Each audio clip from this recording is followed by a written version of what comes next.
In your latest piece titled, Trump's Falling in Polls, Why Aren't Democrats Benefiting? You write this. Democratic leaders love talking about the president's flagging poll numbers. Their own numbers, not so much. The easiest answer to the Democrats' problems is the one reporters enjoy the least. It's early. Most voters rejected Democrats last year, and they're not looking at politics again until they really have to. But why are Democrats less popular now than they usually are after defeats? And why are Republicans holding on to most of their 2024 support? One reason, suggested by the actual special election results so far, is that some of the anti-democratic negativity is from people who will vote for the party anyway. Another reason is a long-term shift against the party that's been visible in voter registration patterns for 8 years. At this point, in 2017, Democrats still outnumbered registered Republicans in Florida. Republicans now hold a 1.2 million voter advantage. Dave, we talked about that poll that was out last week that showed the president with only 37% approval rating. But when you look down, Democrats had a 30% approval rating. That's the ABC News Washington Post poll from last week. We've asked Democratic leaders on this show how they explain that number, and there really actually hasn't been a great answer so far. No, there really hasn't. Everyone has tried, and Democrats keep describing these poll numbers and Trump support almost like a lever. He's going to go down, we're going to come up, and they haven't come up. Their own polling, I talked to Navigator Research, which does a lot of polling for Democrats, helping with their messaging. Their analysis is just that 74% of the country and their numbers doesn't like the political system, wants to change it completely. The rest of the electorate, which is smaller than even that Democratic share you pointed out there, says you can make changes to it. And this AOC conversation you were just having leads into that. The party is still seen as protecting a sort of system, a sort of set of norms that are not that popular. And you find this talking to voters who are not, as I cited in that piece, not that engaged with politics yet. As unpopular as coverage of the tariffs has been, as unpopular as the tariffs has been with people who are trying to build things in America, there's still this impression you hear from a lot of voters, I guess a lot of people who might vote, that Trump is trying something different. Maybe it'll work. Maybe it'll bring factories back home. There is still a bias in the electorate towards trying something new against defending the norms and the people who set those norms up. So Dave, off of your reporting here, and getting back to Donald Trump, who you just mentioned, how is it that the Democrats seemingly have no idea of how strong Trump is in people's lives compared to them? They feel that Democrats just simply do not know them. They don't know, the Democrats don't know people who go shopping, who have kids in elementary school, who pay pump prices at the gas station that are ridiculous to them, that have a tough time making a living, and yet they still think that Democrats don't know me. How does that happen to a party? Yeah, that's another part of this data that says that Democrats have lost their lead on which party identifies people like you, fights people like you, everything you were saying. A number of reasons for that. One, that historically the party is seen as redistribution, not oriented towards success. And that got worse after COVID. The party still has this hangover from the COVID spending that was popular at the time that Trump took credit for. The idea that it is giving money to people who are not working.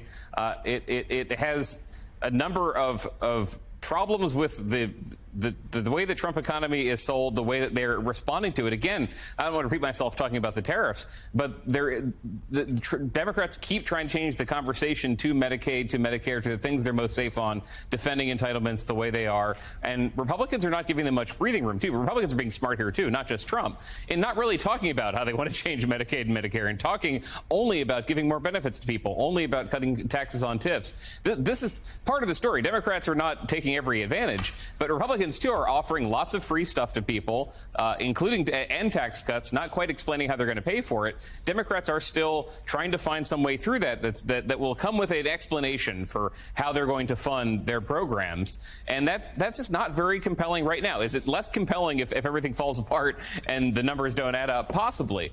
Democrats might have an opening once Republicans have a budget, which they punt and they punt week after week. But the situation right now is that Democrats are associated with free stuff for other people, and the Republicans are associated with benefits, tax breaks, everything you want for you. Well, and again, I mean, the greatest irony of all is you've got all these Ivy League billionaires who actually Americans believe understand how they live more than Democrats, who have been successfully painted, and I will say over the past 30, 40 years have painted themselves into the corner of being elitists. And so much of this just has to do with personality. We always talk about a focus group we saw in 2016 where a working class blue collar woman, asked, why are you supporting Donald Trump? And she said, because he's one of us. Because he's one of us. I remember, was it Tom Wicker that had a book on Nixon called One of Us? And Republicans have been very good, whether they are one of them or not, connecting there. You take an example that you gave in the book. Democrats don't have that right now, not on the national stage. Maybe Bernie, maybe AOC, but you look at the leadership. You look at Chuck Schumer, and you brought up the conversation with Chuck Schumer when you're talking about his approval ratings versus Donald Trump's. Tell us about it. Yeah, Schumer was asked a pretty natural follow-up question by Manu Raju of CNN. You keep talking about Trump's polls, but our poll says you're at 17%. And Schumer's answer was polls come and go. But that he is part of this conversation, too. And you're talking about AOC. If she's not running for president, if she is running for something else, it would be Schumer's seat. And a lot of AOC's popularity still comes from the fact that she was a young entrepreneurial candidate who challenged a party leader and won. And there's not even a really partisan valence to that. The story of the left versus the center of the Democratic Party has almost been lost in the story of how AOC came up. The same thing for Bernie Sanders. Sanders is more popular than Chuck Schumer or most other people in the Democratic Party. And it's not because voters are going and through all of his policies and making sure they align with them. It is this idea that they are changing. They are not for the people who run the government all the time, the permanent government. A very powerful narrative that Trump is not really upsetting. They're the people who are making quite a lot of money by backing Trump. But the idea out there remains that there is a ossified government that doesn't work very well. Big donors own it, and anyone who wants to smash that is okay with me. And AOC passes some of that test for people rhetorically. Sanders does. Trump, to an extent, still does. And Chuck Schumer does not. Chuck Schumer's appeals are towards stopping what Trump is doing and getting back to the government as we had it in January 19th, 2025. That's not as compelling. And Democrats have found that is still not a compelling offer to people. The Democrats who've been on the trail, like J.B. Pritzker, I should say, there's not a trail yet. The Democrats who might run for president, who have been more successful so far, are implying that the government will change if they get elected too. Democratic leadership is not. It is very backward looking, not very far backward looking, 4 months, but backward looking. Yeah, and we talk about this all the time, Willie. Americans just aren't as ideological as people in Georgetown and Manhattan think they are. You have, again, the same people that voted for Bernie Sanders in a primary in 2016, flipped over, voted for Donald Trump.